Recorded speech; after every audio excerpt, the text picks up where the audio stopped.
Delicious, meat nutritious, and the snack that packs a real protein punch, Wonderful Pistachios. Each 1 ounce serving has 6 grams of protein, giving you over 10% of your daily value and making Wonderful Pistachios one of the highest protein nuts out there. But perhaps more than that, I love all of the flavors they have. Their sea salt and vinegar ones are my favorite when I'm craving that flavor, but still want to keep it healthy. But that's just the tip of the iceberg. Wonderful Pistachios come in a variety of flavors like chili roasted, honey roasted, smoky barbecue, and jalapeno lime, to name a few. Perfect for enjoying with family or friends and taking them with you on the go. Whether you're a pistachio purist who loves cracking open every nut, or you prefer the convenience of no-shells pistachios, Wonderful Pistachios has got you covered. Grab Wonderful Pistachios and elevate your snacking game today. So fill up with a healthy snack when hunger strikes. Visit wonderfulpistachios.com to learn more. That's wonderfulpistachios.com. This is Optimal Living Daily episode 3244. Is Failure Good? By James Altucher of jamesaltucher.com. And I'm Justin Malik, your personal narrator. Now let's get right to our next post as we optimize your life. Is Failure Good? By James Altucher of jamesaltucher.com. Failure is not good. Failure is the worst thing possible. You feel sick. You feel like you're going to die. You feel like if you don't die, you might kill yourself. There's absolutely nothing good about failure. There's nothing you can pretend to learn from failure. Lately, we've been living in the golden age of failure. Everyone wants to share their story. Everyone wants to fail forward. You can't learn anything from failure because don't forget that every single moment in your past has added up to that one moment in your present where you are lying on the floor moaning your painful and abysmal failure. Stop whining and stop using the word failure. Here are better things to learn from. Failure has many cousins. Learn from one of the cousins. Curiosity. When something happens and you don't understand why, then ask why. Keep asking questions. Clearly something confusing happened. Ask and ask and ask. Guess what will happen? You will get answers. Experiment. Sometimes people say Thomas Edison failed 999 times before he finally came up with the light bulb on the 1000th try. This is a total lie. It is normal in a lab to experiment with many, many materials before coming up with the right one. Oh, your experiment didn't work? Okay, change something and let's try a new experiment. Persistence. I get asked, how do I market my book or my app? Answer, write another book, write another app. The best way to get better, to get more known, to learn the subtleties of your art or your field or your sport is to simply do it again. Persistence plus love equals abundance. Forgiveness. I used to live in regret. One time I sold a business for $15 million.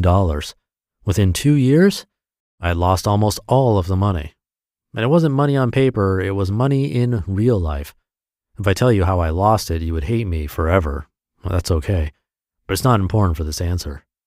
Failure is a word used to label a past event. That's 100% up to you how you label a past event.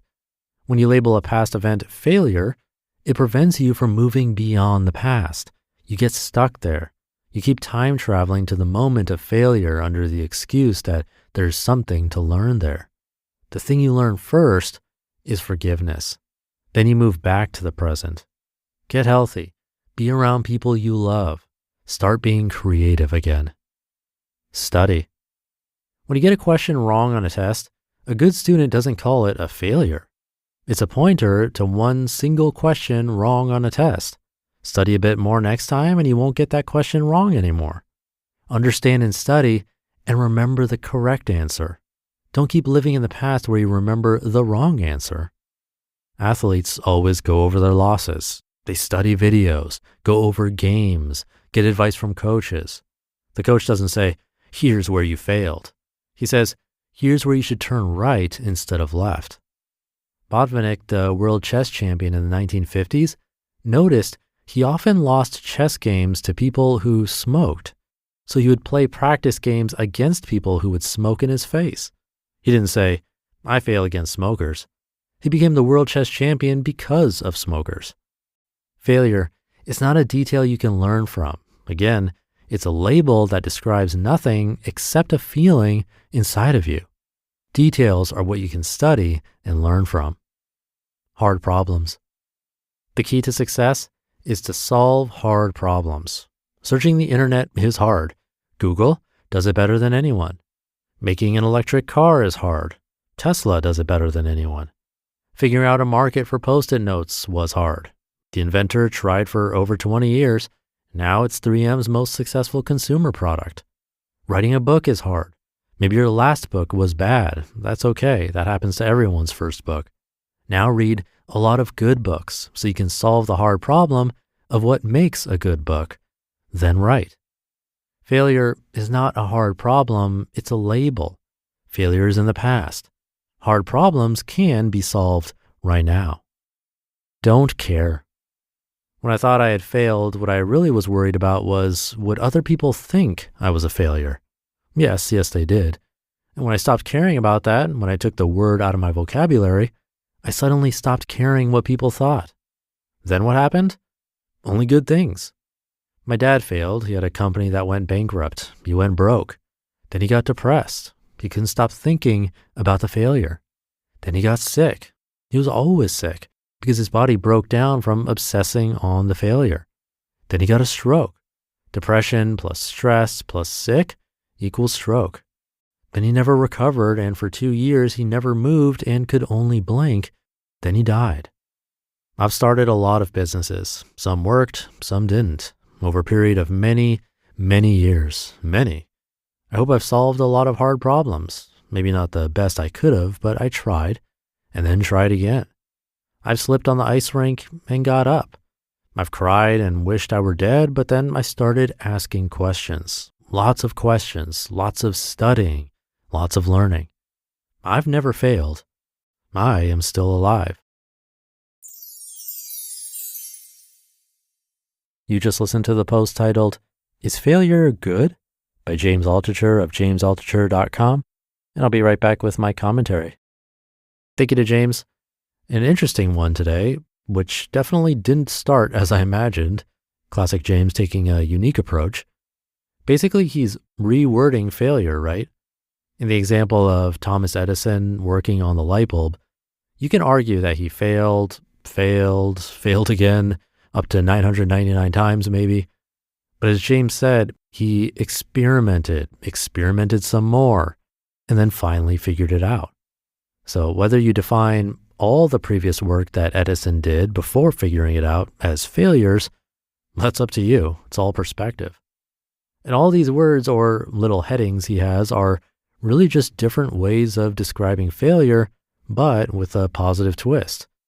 Persistence is what we do despite failing. Forgiveness is what we do, hopefully, when we fail or things don't go as planned. Studying is how we learn. Same with solving hard problems. That's how growth happens. And then experimentation, well, I already talked about that with the Edison example. Reframing words is such a simple concept, but can actually make a pretty significant difference in our lives. It's like the law of attraction or positivity, or so many different things we hear about on this show. It's another example of how our own interpretation of events in our lives, or even our thoughts, affects our happiness, our success, and more. Just by changing the words we use to describe what happened or ourselves and the world around us, we can completely change the direction and where we go in life. It's so simple, but not necessarily easy. So try to keep reframing and keeping things positive. Have a great rest of your day, and I'll catch you tomorrow, where your optimal life awaits.